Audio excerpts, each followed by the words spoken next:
Hello friends, I have my first beer ever from Mighty Squirrel. It's called Cloud Candy. It's like their flagship IPA. They call it double dry hopped, 6.5% Citra, Mosaic, Amarillo. So everything you expect from double dry hopped New England IPA. It's, let's see, the date was on the pack, on the topper. It was, I think, May 30th, so this is like 19 days old, still very fresh, and I've never had anything from Mighty Squirrel. At first when they came out, they were doing these like session beers with protein in them. That's why they have the name Mighty Squirrel. Now they don't do that anymore. Now they do hazy stuff, and I've heard good things. I think I was kind of skeptical. I was like, that's weird they made this transition, but people are saying good stuff, and it's actually pretty easy to get their beers, and they are somewhat inexpensive. That is hazier than some of the pictures I've seen, and a little bit darker, not super dark. I'm not sure about the malt bill for this one, but that is kind of a dark orange, not quite amber, but getting towards there, and lots of haze. I did accidentally drop these cans, so maybe they got stirred up a bit more, and I'm smelling some stuff. Ooh. Yeah, that's a really nice aroma. The Amarillo's coming out too. There's plenty of green, resinous myrcene and orange, but not all sweet orange. There's some slightly bitter orange.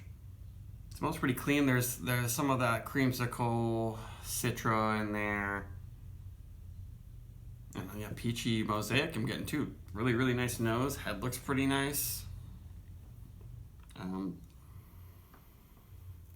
If you really, really get a deep inhale, it actually smells like fruit puree.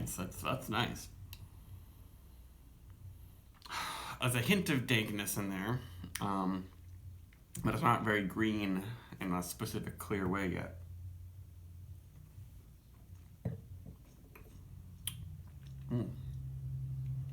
That packs a punch. Wow, that's amazing because this is so much cheaper than Trillium's double dry hopped beers.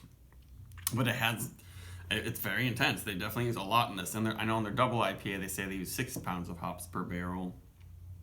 This is tasting really good. And for like less than a year, they've had their own brewery and tap room in Waltham, Massachusetts that I haven't visited, but maybe I should go.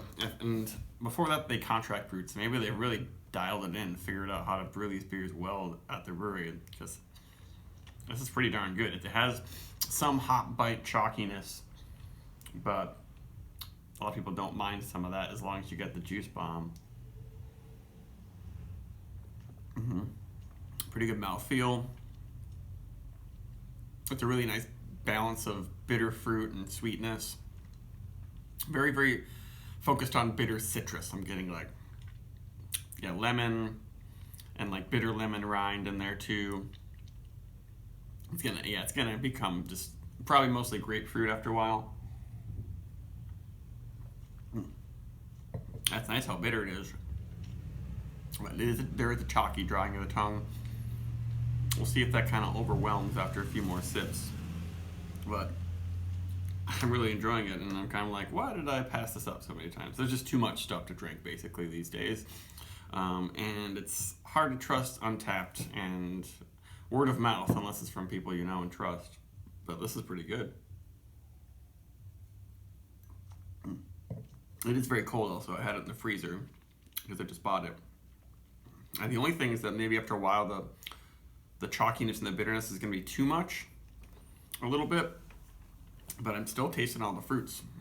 It's just getting, now it's getting kind of minerally, almost like sulfury a bit, which I notice with these kinds of beers. But usually when that happens to a beer, it's because it's double dry hopped and it's hard to get and it's really expensive.